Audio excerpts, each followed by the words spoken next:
Hey, welcome to On the Path podcast with Cheryl Nembhard. You know, since I was a kid, I was told my conversations were way too deep. Well, now it's paying off. Join me and the names you know as we go deep into their personal stories of triumph, tragedy, and the lessons they've learned along the way. Friends, this crazy, overwhelming life we live calls for some serious encouragement and inspiration. So grab a cup of coffee and get your notebook because we're going into the classroom of life. So let's get lifted with faith filled conversations. I'll see you on the path. You're listening to On the Path with Cheryl Nembhard, brought to you by Compassion Canada. Hey guys, welcome to another episode of On the Path. I'm so excited that you're with me. Listen, we are going to have an incredible conversation of what it means to love our neighbor and what missions looks like across the globe. We're going to hear from someone whose life has been completely transformed. His story is incredible. I want you to stick with me because these are the moments that transform us, that get us out of ourselves, that get us out of being me-centered into a space of other-centeredness, which is what God has called us to see the bigger picture and to see those across the globe as part of the family of God, part of the kingdom of God. Guys, I cannot wait for you to hear about my next guest. We are going to be speaking with Eric Kaiya. He is a Compassion alumni whose life has been marked by resilience and hope. After losing his father at only 8 years old, his childhood in Uganda was shaped by poverty, displacement, and the painful belief that his life held little worth. Yet, his story did not end there. Through child sponsorship and the support of a local church and compassion center, hope began to take root, restoring his sense of value and opening doors to education, stability, and faith in today.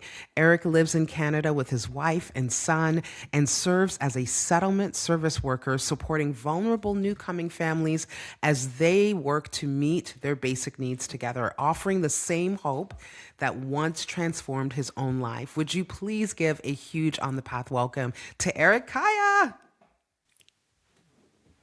So good to have you with us. It's such an honor to be here. Such a blessing. Eric, for those that are just getting to know you, meeting you for the first time, tell us a little bit about yourself. Your story is incredible. Maybe we'll start here. What was life like growing up in Uganda for you? Cheryl, I was born and raised in Uganda in a small rural community. Well, life was beautiful in many ways, but also marked with deep hardships. My childhood was shaped by instability, poverty, and the constant need for survive. And but yet, this was still the most important place, a place of strong community with vibrant culture and people who carried hope even in difficult situations. It was actually these early days or early years that definitely formed the foundation of who I am today. So somebody who understands both the fragility and the resilience of human spirit. In fact, looking back, I'm always reminded of Psalm 68, verse 5, which says that God is the Father for the fatherless. Even before I understood it, I definitely knew that He was watching over my story. Goodness. And you were just 8 years old, Eric, when your father passed away. That devastation, I can't even imagine. And not long after that, your family was forced to flee with almost nothing. We need to talk about that as well. And take us back to that little boy, the moment that your father passed and those really horrific moments where you had to flee for your life. Yeah, at that age, imagine that 8 years old. The breadwinner is gone. You're only surviving on the tailoring skills from your mother. What the mother would provide, that's what we would have. And that's when it all started. It was during that time that, of course, we lost access to education, medical health, even clothes. Our clothes started wearing thin. And it was during that time that you would see hope slipping away from you. I remember standing outside the classroom windows, watching the children learn and feeling, that ache of I didn't have actually words for, like, losing my father so young left a hole in my life, definitely, and displaced brought that displacement, which added another layer of uncertainty. I wanted to belong, I wanted to learn, to dream, but poverty kept telling me I didn't deserve any of those things. The internal battle was just between the quiet question of desiring for possibility. You really want, you believe there is a possibility of you becoming someone, but then there was also that loud voice that always insisted and confirming to you that, you know what, you're invisible and very unworthy. One thing I really like that stood out for me during that time was definitely knowing that even then God was planting a seed of hope. We see in the Bible, in the scripture clearly says it, that the Lord is close to those who are brokenhearted. And I believed that I was close. I was so close to the Lord at that time, though I didn't physically, like, I mean, spiritually believe so, but I knew definitely the Lord was so close to me. God was so close to that little boy, even when I definitely didn't feel so. Eric, I'm so thankful that you're here because you're opening our eyes to through your story as the eyes of a child, the idea of feeling like you're worthless, the idea of insecurity around food, around shelter, not knowing what's going to happen to you next, the pressure on your mother to keep everything afloat, to make sure that you not only survive but thrive. Being in a climate that is politically charged and threatened by violence. I wonder, just were you fearful? What was your greatest fear, maybe as a child, that you found yourself constantly battling? Um, you know, you literally just popped me in the in the center of it. Uh, you know, First of all, you get to lose the loved one, the one who was, providing, and then Yeah. eventually you practically start seeing the effect, the repercussion of losing that person and what that person meant. As life went on, as we went on, we clearly realized that we are definitely losing everything, not just only the physical wealth, but we were losing even the gifts like hope, love, just even looking at the illnesses that were happening at that time, and you're so helpless that you couldn't even have access to medical treatment, right? You're looking at yourself even going to school. You're going to school, but you're going to be told to go back because you didn't have school fees to stay in class. So you're literally seeing everything going away. Like, you're definitely left with totally nothing. So the fear of losing myself was the ultimate fear that I had, knowing that if I had lost access to medical treatment, I'd lost to access to education. This, as an effect, would definitely affect my dignity, my hope, the respect, Mm-hmm. and a hope to believe. I mean, believing in the future, knowing that it's all gone, there is nothing left for you. And to make it worse, even at that time, I didn't know Christ. So was nothing for me to anchor on, to look up to. Wow. So it was all gone. So it was more the fear of losing myself, my soul. Yeah, Yeah. absolutely. And you described poverty as this voice that told you that nobody cared for you and that your life held little worth. How deeply did you believe that you were? You talked about your struggle with worth. At that moment, how deeply did you believe the story that you were worthless? Cheryl, I completely believed in it. I believed in it completely. When every day was a struggle for basic needs, it became easy to internalize the idea that your life doesn't matter. The weight crushes on a child's confidence, my imagination and and the sense of identity. It definitely convinced me that I was just shrinking my dreams and expected nothing good. So definitely poverty isn't just, the lack of resources. And this is one thing I really appreciate about compassion. It gets those resources and helped me at the time change the narrative.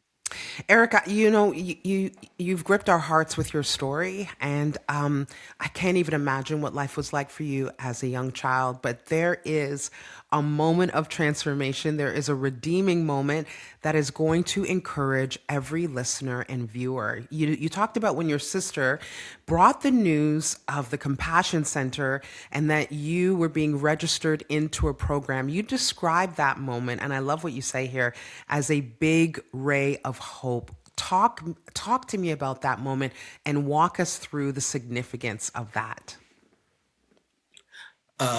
Definitely. The big ray of hope, I see that. Just imagine the waking up in the morning to this beautiful day, and someone comes and opens the curtains and shows you what's outside. That's exactly how it felt. I remember receiving, the moment I realized that I've been enrolled in compassion. I remember the first time actually just even being called and told I have a doctor now. I can go and have a general health screening from head to toe. Just imagine a person who's been using local herbs that you weren't sure whether they were working or not. But now you're called to have a general health screening from head to toe. Just even, imagine before compassion, every time I went to class, I knew they were going to come and send me back home. They would come in class in front of everyone and read the names of the fees defaulters and tell you, you know what, you have not cleared your school fees, you need to go out of the class. But now the story changes the moment I joined Compassion. Here, I now get an opportunity to sit in class. And what I didn't have to do, that's what was replaying in my mind. I didn't have to worry or think about being sent back home. But trust me, I could not stay still until I see the teacher has read all the names and my name is not on the list and seeing her leaving. I would just tell myself, wake up, it's real now. You don't have to go. The first time I would snap back and, oh, okay, I'm now taken Wow. care of. I don't have to worry about that. So it's definitely feelings of possibility in my hands, like coming alive, seeing hope, rewritten, like rewriting my story. And I definitely, even just remembering, the other children not looking at me as a fees defaulter now, like I'm in a different school where no one knows the past, but I'm moving on with the future. So things simple as that, definitely. But as for a child who felt unseen, and this is so powerful, these are moments that told me that my story didn't have to end in despair, hope, and I was no longer, it was, hope was no longer definitely an abstract. It was something I could touch. We definitely, yeah, I'm always, it reminds me of Isaiah 40, 43, around 43, that I'm called, he has called me by name. And the truth, that's when it started slowly replacing the lies that I'd believed in the past. That's so good. And you called the moment that you learned your sponsor Dora had chosen you as a truly magical moment. And for a boy that had no hope, what did it mean to know that someone across the world looked at your name and said, "I'm going to take care of him"? It definitely felt the world had opened. For a boy who believed he was a nobody, knowing someone chose me, not by accident, but intentionally, changed everything. It told me that I mattered. It told me that I was worth investing in.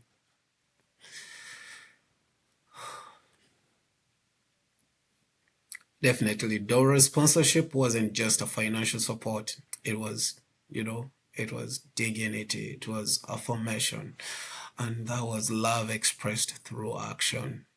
It rewrote the story I had believed about myself. I definitely see this, and it makes me reflect on the heart in scripture that talks about He loved us. We are loved rather because He first loved us. Her choice showed me that I'm worth and loved, and I have dignity. Oh my goodness. Oh, I'm getting emotional because we think sometimes that when someone chooses you or sponsors you that they're just meeting physical needs, but you just said it restored your dignity. Oh my goodness. Tell me about the internal things that that sponsorship healed in you. First of all, actually, because currently I do go and I'm a compassion ambassador, so I go to different churches, letting them know about how it's really important, powerful, transformative to sponsor a child. So it takes me back. Every time I go to to a church to speak, it just takes me back, and I remember every time I see someone getting on the stand where like profiles to pick a profile of a child to sponsor, it takes me back to remembering the moments. I just imagine that is this what Dorothy had to do? Get to the stand and say, you know what, I'm going to sponsor this child, I'm going to take this child. Just even remembering that, it just uh, takes me back to moments where my journey started, even when I didn't know, I had no idea someone was making that move of bringing hope and healing to me. It was happening. So remembering all that, all those moments definitely brings a lot of, you're seeing hope in its reality, that whatever I was holding on finally, uh, I got a breakthrough. Just seeing someone coming in to sponsor me, it just humbles me. It just it's the beginning. Is where everything else like started from. So it was just that one decision that someone made and said, I'm going to take on this child. It wasn't just a move of sponsoring a child, but it definitely made me realize that I'm loved. At least someone was there to take a step to invest in me. Yeah. It Oh, humbles me. It makes me give everything to God. it makes me give everything to God. Oh boy, you got me there. What a moment. And thank you for walking us through that and taking us back to that moment. It truly is so impactful to listen to how your life has been changed. And speaking of change, my goodness, today your life is completely transformed and you are serving as a settlement service worker here in Canada. We spoke a little bit, and you're almost ready to celebrate 10 years here in Canada doing the work of God, Oh, helping the vulnerable, walking alongside newcomer families. I wonder, how has your own story of displacement shaped you in the way that you serve, in the way that you show up for other people? my story definitely gives me empathy for the families I that I the families that I work alongside with. I know what it feels like to be displaced, definitely, to start over, to navigate systems that can feel so overwhelming. I also know the power of someone stepping in into your life to, saying that you're not alone. Every day I try to be that, you know, to bring that presence for newcomers, someone who can see them and believe in them and help them rebuild the dignity and hope that they deserve. It's always so practical when you've gone through this. You can look through their eyes and know what they exactly need. So meeting their needs is something that naturally, I feel so blessed and honored to do for the newcomers and seeing them become responsible and contributing members of the community has been the most rewarding. Oh, that's so good. And before coming to Canada, you and your wife, Dawn, welcomed a young man named Richard into your family. I want to hear more about him as a son. What moved you to open your home that way? And what does it mean to now be on this giving side with that kind of love that transformed your own life? Tell me about Richard. Oh, Richard came into our lives at a time when he needed stability, he needed love, and he also needed a sense of belonging, definitely. Things that I once longed for myself. So Dawn, my wife, and I felt the need to give him what I was given. And having it given to him was something that was so fulfilling. It was a chance to flourish. Welcoming him wasn't just an act of charity, it was definitely giving him a family. So I see it as an act of family. Being on the giving side of love that once transformed my life was that definitely was or is something one of the greatest honor of my journey. Like James tells us, it tells us to speak of, caring for the vulnerable, and welcoming Richard was a natural expression of that calling. Today, seeing him thrive is one of the most fulfilling and greatest joys, Cheryl. I really, really we are so proud of that young man. Wow. Thank you for giving back and in a way that is meaningful, but also mirrors what you yourself have experienced. It's incredible to see how you have now turned around and been that person for someone else. It's incredible. And you talked about sponsorship. I love this. I had read this from a quote you said that sponsorship is more than letters and it's more than money. I'm going to add that it's more than stuff.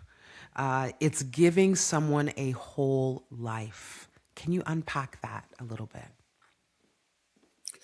I'm definitely a living proof, that one person can change a life. Sponsorship definitely gives a child education, it gives a child safety and also opportunities, different opportunities. But even more, it gives you identity, it gives a child hope, and it also gives a child that sense of worth. You may never fully see the impact, of your yes at the moment, but generations will feel it. It will echo through generations. One person absolutely can make a difference because love expressed consistently has a ripple effect far beyond what we can imagine. Thank you so much. And what would you say, Eric, to someone who has been listening or stumbled into this interview, and they're considering how they can make a difference in this world? What would you want them to know? The person who's been listening. Yes, I see. You see, when you look at the work of compassion, what compassion is doing right now, there is there is a lot out there that you can, get involved in. For more, with regarding compassion, you can definitely follow the work of compassion through the website, social platforms, and where stories of transformation, like mine, my other colleagues, the alumni who are already sharing their stories, where stories. When you check on the website, you'll see lots of stories, transformative stories that are shared, and we're seeing changes that are happening in today's world, the communities that where we serve, and we're always happy to connect with everyone who would want to learn more about compassion and get involved. Together we can continue bringing hope to children and families who need it the most. Goodness, Eric, you're such a incredible model of what it means to to whom much is given, much is required. And you have been given so much, and it's amazing to watch how you are now living a life of service. That just moves me so much. And I thank you for all of the people that you are helping, the new coming families, the young men and women that you're speaking into, pouring into. It's incredible to watch. How can we stay in touch with you and just watch what you're doing, watch the work of Compassion Canada? How do we track just this incredible journey? Yeah, I actually usually do share updates about my journey, through Compassion websites, the Compassion movement.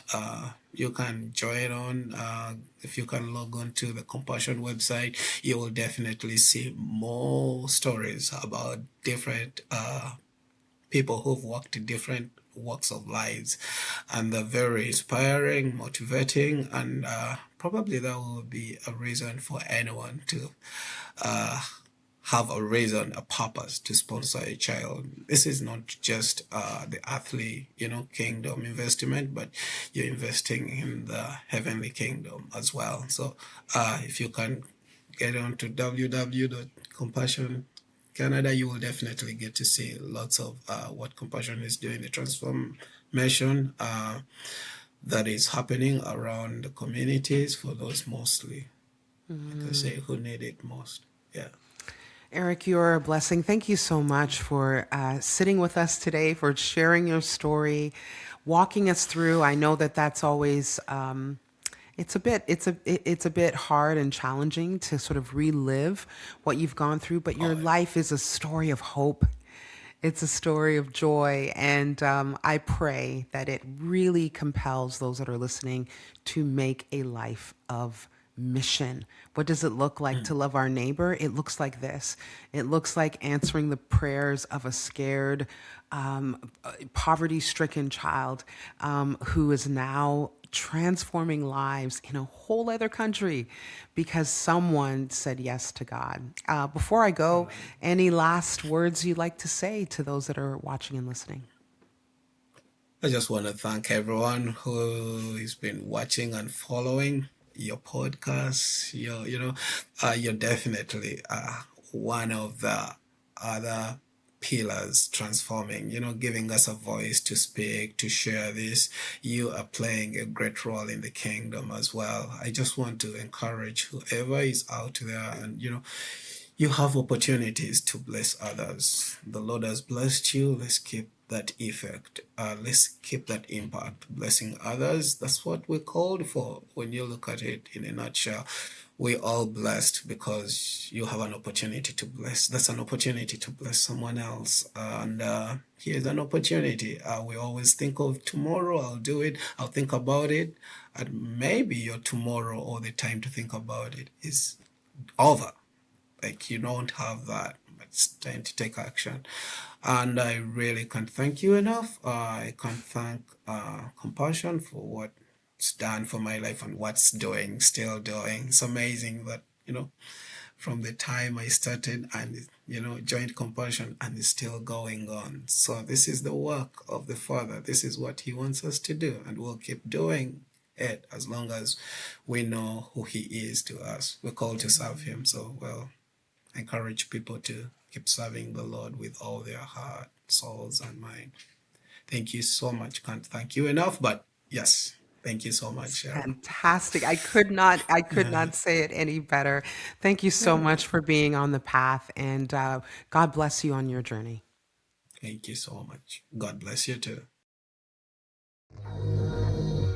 Thank you for listening to On the Path with Cheryl Nembhard, brought to you by Compassion Canada.